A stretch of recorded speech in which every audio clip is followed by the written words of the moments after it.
Now, this action being taken by Aidatiwa, one would be like, is it not too early?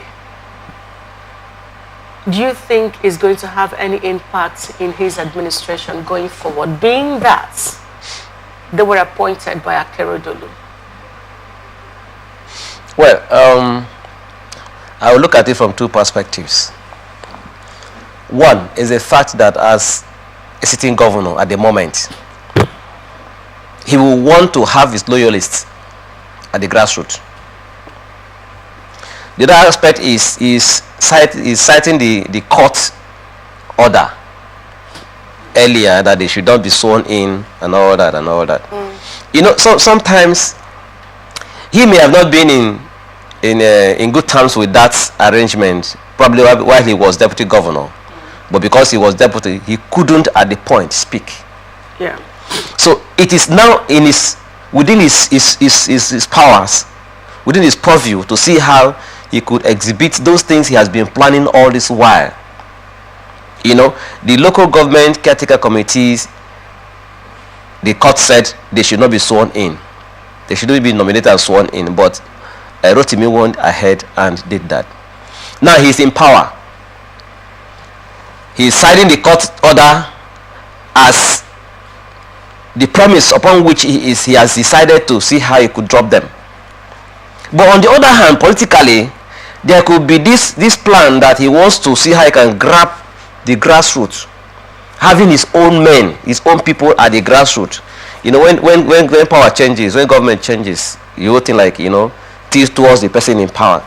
But sometimes you may not be able to determine the loyalty of the persons at that very level. So they will want their persons to be there. So from the political angle, he may be doing that to see how he could get his own men on board. Probably he will want to, like after now, contest the next election as governor of Ondo State. So he will want his men to be on ground. These are his foot soldiers. So I think he also has some people he also wants to empower, you know, politically. So I think from that perspective, I want to say that he is doing that to favor him, maybe tomorrow, in essence of maybe he has some ambitions to run the governorship seat maybe after his this other term. And on the other side, he's citing the court. Yes, court said don't do this, don't do this. And he's like, in the eyes of those who say rule of law, they will say he's obeying the court order. It kind of, so that some person will yes, this is what it was said, this is what the opposition said, and now he is obeying the court order, he is doing this. Yes, he's marrying the two together, both political and the court order. Some persons will begin to praise him as doing that because the former governor, late Rotimi of blessed memory, you know, did not do that, and they will see him as somebody who is obeying the rule of law. You know, these are the perspectives from which I want to look at it. Okay, let's look at it from this other angle. Prior to his coming in, there were some issues, some fears and concerns that people have, basically seeing Aidatiwa as someone who wants to grab power.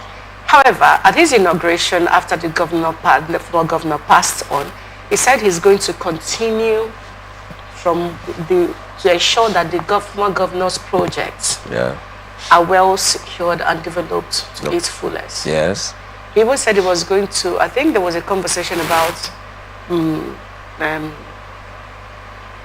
having like a monument. Immortalizing. Immortalizing. Yeah.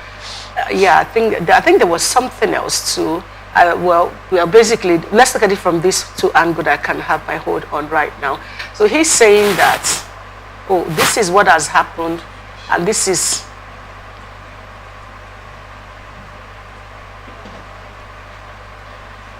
what has happened, and this is how it has happened. Basically, I'm going to do A, B, C, D. But if you now look at the action now, Akeredolu nominated these people, sent their name to the State Assembly for approval.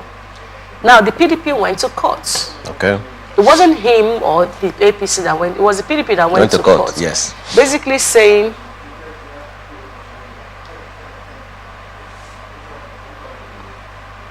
the PDP went to court basically saying, these people had this ABCD issue, they should not be sworn in, and the courts have given hit to that by, there's no final judgment.